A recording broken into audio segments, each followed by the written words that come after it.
നിങ്ങളുടെ favourite shows ഇനി ഒരിക്കലും മിസ്സാവില്ല. ഇപ്പോൾ C5 കാണും നിങ്ങളുടെ ഫേവറേറ്റ് ഷോസ് തികച്ചും സൗജന്യമായി. ഇനി പല തീരുമാനങ്ങൾ എടുക്കുമ്പോൾ നന്ദേട്ടൻ ധനുഷിന്റെ അഭിപ്രായം ചോദിക്കേണ്ടി വരും.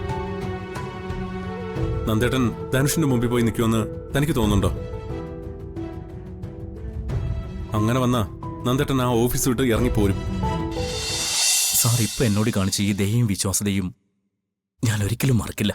നാളെ തന്നെ നീ കമ്പനിയിൽ ജോയിൻ ചെയ്യണം.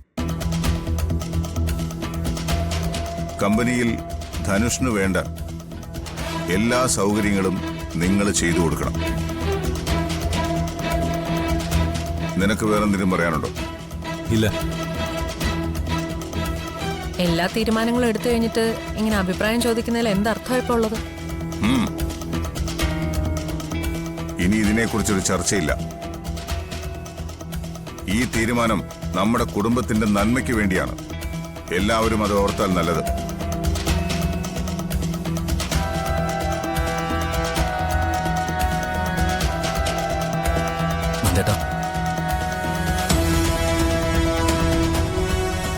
നീ എന്ത് നോക്കി നിൽക്കുവാ? വാങ്ങോട്ട്.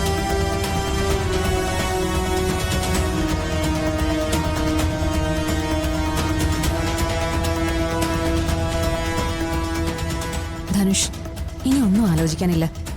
അച്ഛന്റെ തീരുമാനമായത്. നാളെ തന്നെ ജോയിൻ ചെയ്യണം. എനിക്കറിയാം, ഈ നന്മയ്ക്കെല്ലാം കാരണം അർച്ചനയാണ്. താങ്ക്സ്. ഇത് ആരുടെയും ദാനമൊന്നുമല്ല. സ്നേഹിക്കും ധനുഷിനും അവകാശപ്പെട്ടത് തന്നെയാ. നന്ദേട്ടന്റെയും സന്ദീപിന്റെയും അഭിപ്രായ വ്യത്യാസമൊന്നും ഇപ്പൊ കാര്യമാക്കണ്ട. അതൊക്കെ മാറിക്കോളും.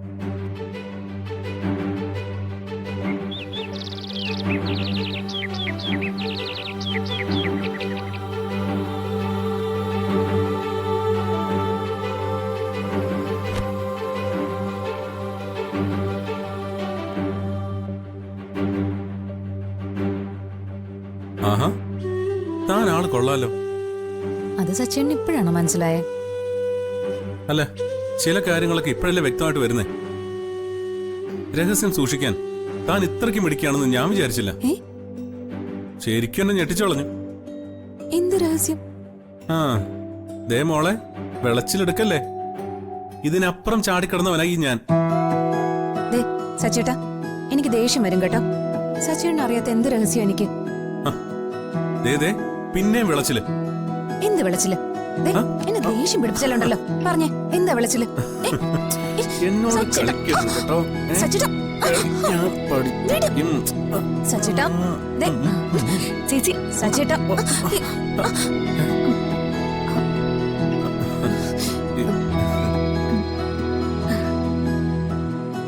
അത് സച്ചേട്ടൻ. ഏയ്, ഞാനൊന്നും കണ്ടില്ല. കണ്ടില്ലെന്ന്. എന്താ മോളെ? അത് പിന്നെ സന്ദീപ് കഴിഞ്ഞ ദിവസം അവൾക്ക് കുറച്ച് ഉടുപ്പുകൾ വാങ്ങിച്ചപ്പോ മോൾക്കൂടി വാങ്ങിച്ചായിരുന്നു. ഞാനത് തരാനായിട്ട് വന്നതാ. അപ്പോഴല്ലേ ഇവിടെ ഗുസ്തി. എന്ത് ഗുസ്തി? നീ അതിന് തന്നിട്ട് പോയേ? ഞാനിത് മോളെ ഒന്ന് ഇടിപ്പിച്ച് നോക്കട്ടെ. അതിനവള് ഉറങ്ങുക. ഉണർന്നിട്ട് ഞാൻ ഇട്ട് നോക്കിയോളാം.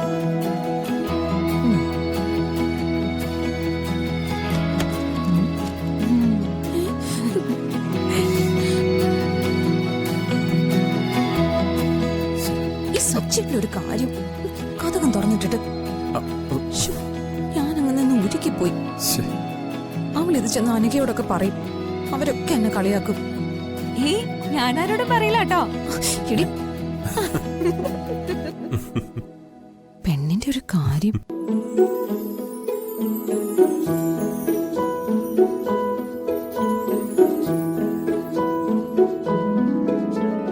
ഇനി പറ, ഞാൻ എന്ത് രഹസ്യം സൂക്ഷിച്ചു എന്നാ പറഞ്ഞേ? കമ്പനിയിൽ ധനുഷിനെ നിയമിക്കുന്ന കാര്യം തനിക്ക് നേരത്തെ അറിയാമായിരുന്നല്ലേ?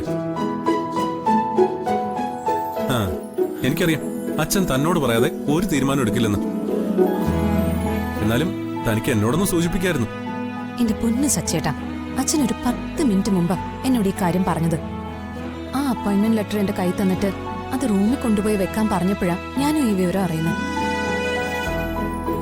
പിന്നെ ഞാൻ പറയാതിരുന്നത് അത് അച്ഛൻ തന്നെ പറയട്ടെ എന്ന് കരുതിയിട്ടാ. അല്ലാതെ എനിക്ക് എന്റെ സച്ചേട്ടന്റെ അടുത്തുനിന്ന് എന്ത് രഹസ്യം സൂക്ഷിക്കാനാ? എനിക്കതിൽ വിരോധമൊന്നുമില്ലടോ. പക്ഷേ നന്ദേട്ടനും സന്ദീപും കമ്പനിയിൽ അവർക്ക് ധനുഷ് ചിലപ്പോൾ ഒരു പ്രശ്നമാവും. എന്ത് പ്രശ്നമാവാനാ? നമ്മുടെ കമ്പനി ധനുഷ് നെല്ലിശ്ശേരിയിലെ മരുമകൻ. എന്നല്ലെങ്കിൽ നാളെ എല്ലാവരും ഒരുമിച്ച് പോകേണ്ടവർ തന്നെയല്ലേ?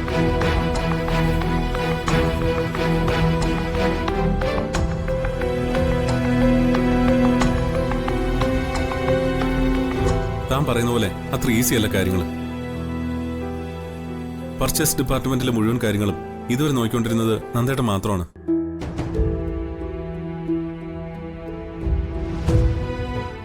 ആ അധികാരം അച്ഛനടുത്ത് ധനുഷിന് കൊടുത്തിരിക്കുന്നത്, അതും നന്ദേട്ടനോട് ചോദിക്കാതെ. ഇനി പല തീരുമാനങ്ങൾ എടുക്കുമ്പോൾ നന്ദേട്ടൻ ധനുഷിന്റെ അഭിപ്രായം ചോദിക്കേണ്ടി വരും. നന്ദേട്ടൻ ധനുഷിന്റെ മുമ്പിൽ പോയി നിൽക്കുമെന്ന് തനിക്ക് തോന്നുന്നുണ്ടോ? അങ്ങനെ വന്നാ നന്ദേട്ടൻ ആ ഓഫീസ് വിട്ട് ഇറങ്ങിപ്പോരും. എനിക്ക് ശരിക്കും നല്ല പേടിയുണ്ട്. അച്ഛന്റെ ഈ എടുത്തുചാടിയുള്ള തീരുമാനം കാരണം ഉണ്ടാകാൻ പോകുന്ന പ്രത്യാഘാതങ്ങൾ വളരെ വലുതായിരിക്കും. ചിലപ്പോ അത് ഈ നെല്ലിശ്ശേരിയുടെ അടിത്തറ തന്നെ ഇളക്കിക്കളയും.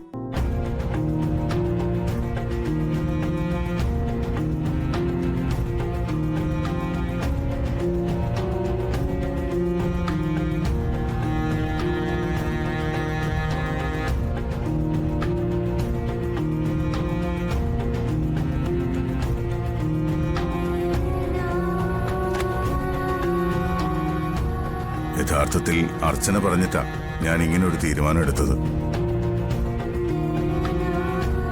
സ്നേഹയുടെ കാര്യത്തിൽ അവൾക്ക് വലിയ കരുതലുണ്ട്. പലപ്പോഴും ഒരമ്മയുടെ സ്നേഹത്തോടും വാത്സല്യത്തോടും കൂടിയ അർച്ചന നിന്റെ കാര്യം സംസാരിക്കുന്നത്. ചിക്കൻ ബോക്സ് പിടിച്ച് നീ കിടന്നപ്പോ അർച്ചന നിന്നെ നോക്കിയത് കണ്ട് എന്റെ കണ്ണ് നിറഞ്ഞുപോയി.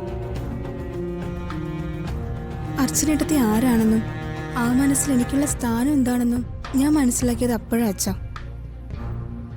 എന്റെ കാര്യത്തിൽ അർച്ചന ഇത്രയും വലിയൊരു റിസ്ക് എടുക്കുമെന്ന് ഞാനും കരുതിയില്ല.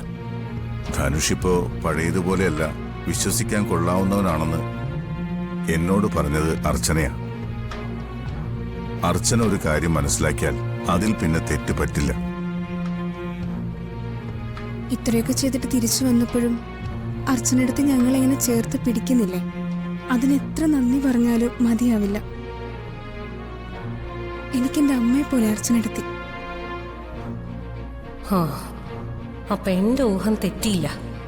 കിളവനെ മുന്നിൽ നിർത്തി അവളാ ഇതെല്ലാം ചെയ്തത്. ഡൗൺലോഡ് ചെയ്യൂ C5 ആപ്പ്. കാണൂ എല്ലാ എപ്പിസോഡുകളും സൗജന്യമായി.